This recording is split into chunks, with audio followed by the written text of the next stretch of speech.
Welcome to Career Tools. This week, how to share credit when presenting, part 2. The questions this cast answers are, how do I properly credit others' work? Why should I credit other people? And what's the worst way to accept credit for your own work? Hey folks, Mark again. Just real quickly, what we're doing in March. We have a virtual ECC on the 10th of March. We have a public in-person conference in Chicago, the 15th, 16th, and 17th of March. EMC, ECC, and Effective Hiring Manager, which we only do 4 or 5 times a year. We have a virtual EMC starting on the 21st of March. We have a public event in Los Angeles, the 22nd and 23rd. We have a public event the 29th of this month, 29th and 30th in Washington, D.C., and we have a virtual Effective Hiring Manager conference over the 29th and 30th as well. Plenty of opportunities to get trained. If you're an individual contributor, talk to your boss and get some budget. If you're a manager, come to one of those and become a better manager. Okay, Andre, so we started this guidance with when not to give credit, when to give credit for exceptional effort, and now we're going to do when it's your idea, but somebody else or some other people gave input. And just to remind everybody, the scenario is you're presenting the results of new product development project. The presentation is to your boss, his boss, and their peers. And you're talking about the idea, the product, the issues that you had in development, the current status, and your hopes for the future. And all the people that worked with you on this project are in the room. So let's talk about what you say when it's your idea, but others gave input. Yeah. So in a situation where the contribution of other people isn't obvious, or it's maybe clouded or discreet or not clear, giving credit gets more difficult. Our rule of thumb is the amount of credit that we give depends on the magnitude of the contribution. So it's obvious the question to ask in this circumstance is how much of the final product is based on my idea, right? The higher proportion of the final product that is predicated on your work, the less credit you need to give to other people. So let's break this down a little bit. So if it's mostly your work, let's use the same scenario. Let's say that you had an idea, or you had the idea for the product, thought about how it could be realized, created a timeline, presented that to your boss. When your boss approved it, you did the majority of the work developing the product, and the finished result is close to that which you first recommended.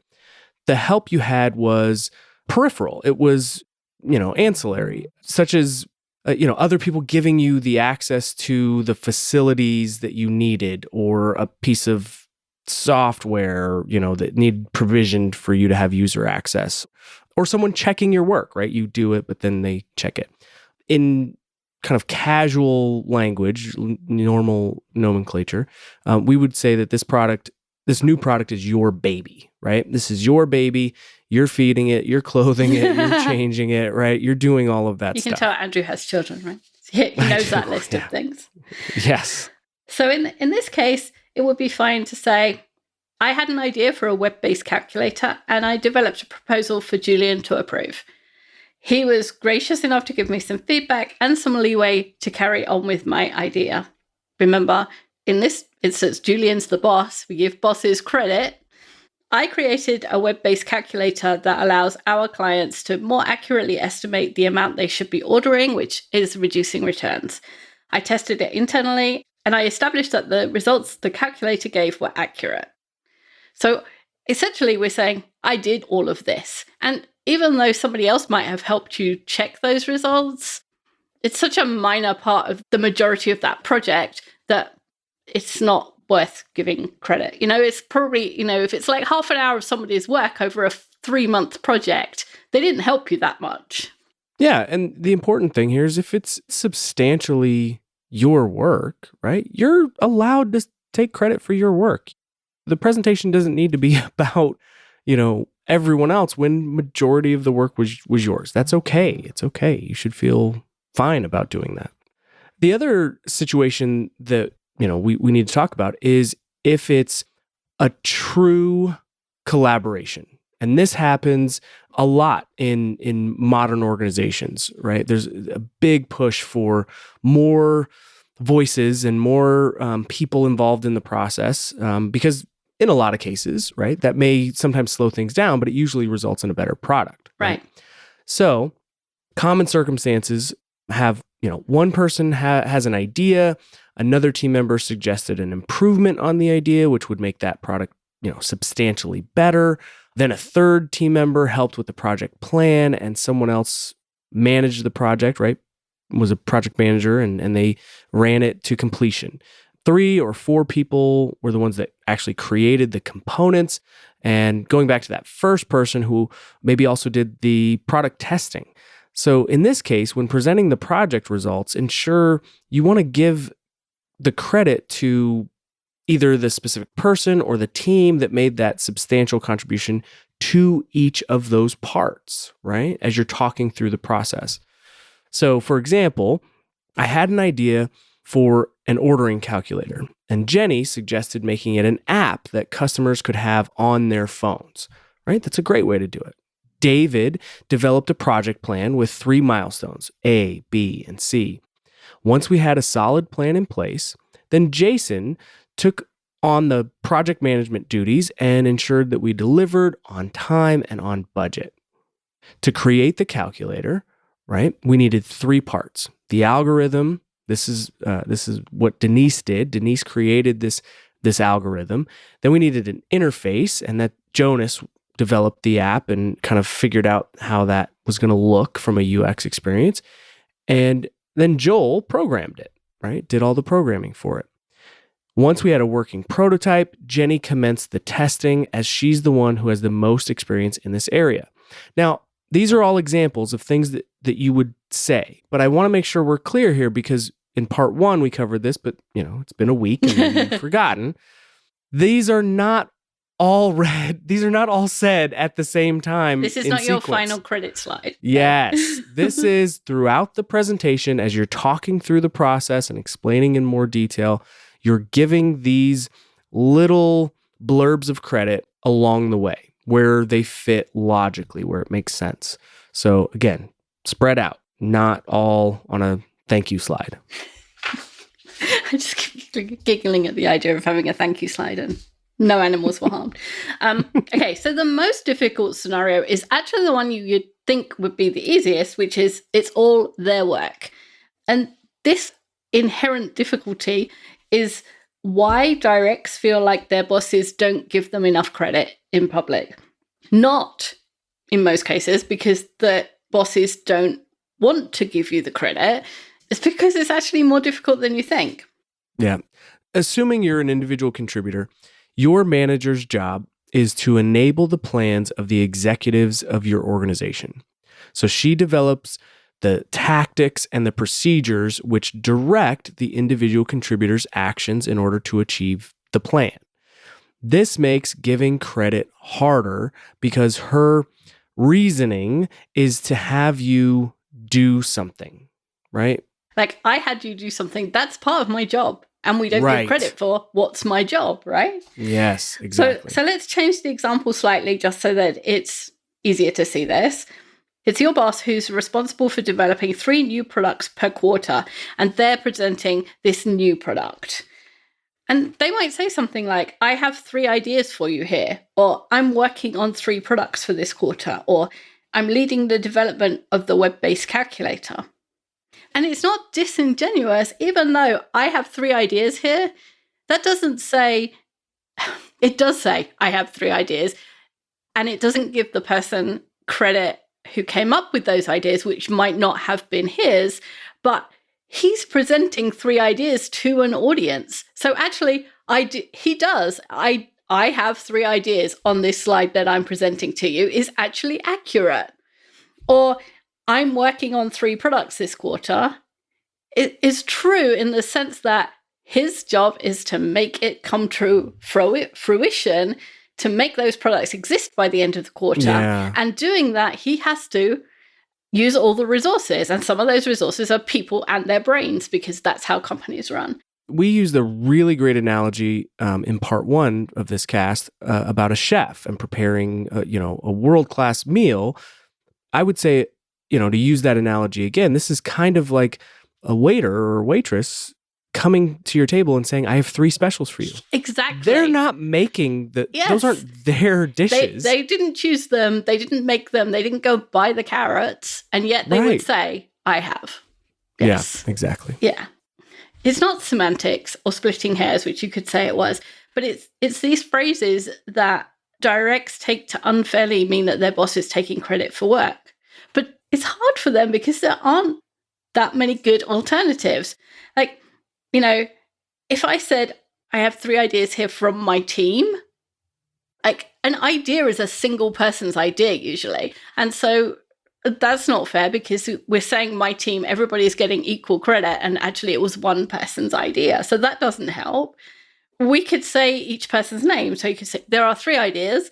Joseph had 2 of them, and one of them is Alexander's, is a distraction from, like, the sentence is, I have 3 ideas. Here they are, 1, 2, 3. And, to take you off on a tangent is distracting to the audience. Yeah, it makes it more about the person and not about the idea, which that's the point. Exactly. The point is the idea. Exactly. And of course, if the people you're presenting to, or he or she is presenting to, don't like the idea, it's much better that the boss gets the flack than his directs. It's not fair for a boss to like an idea, present it, and then say, oh, it was Alexander's idea. So if you don't like it, go talk to him. That's not what bosses are supposed to do. They're supposed to provide air cover. And if he said, I like your idea and I'm going to present it, then he's taking on the risk of getting flack for it if other people think it's a bad idea. That's a great point, which is, how often do you find yourself saying, I want credit, but do you also want the equal amount of blame if it's not a good idea or if it's not well received? Yeah. No, not most people, I shouldn't say most people. A lot of people, though, I think would say, yeah, I want the credit, but I don't want any of the blame. No, exactly. I don't want blame for my stupid ideas. The fact that I have 99 stupid ideas and only one I just want to hear about the good ones. Yeah, exactly.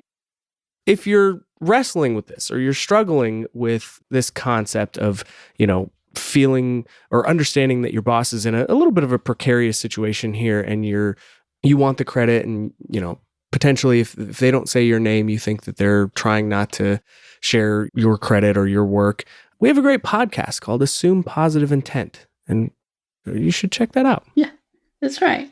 So if you do find yourself in the position of presenting work that's entirely someone else's, it is appropriate to give them credit if there's specific praise for it. So if, for example, if your boss presents 3 great ideas and somebody calls out from the audience, oh my gosh, that's genius. You say, yeah, it was Alexander's idea. Then it's a really good time to give that person specific credit, in part because they're getting credit and praise, not flack. And it's a really good relationship builder in the sense that you're not taking credit for Alexander's idea, but you are providing air cover if somebody doesn't like that idea. Or if a project has taken a big leap forward and your boss is you're getting praised for the progress, then it's appropriate to say, thank you. And, it's all Margaret's hard work that's allowed us to catch up. Again, pass the praise on and stop the flack. Yeah. I mean, that's an important point, right? It's not appropriate for you to blame someone else when the reaction is negative. If the reaction to those ideas or to, an idea was, those are the worst ideas anyone at this company has ever had.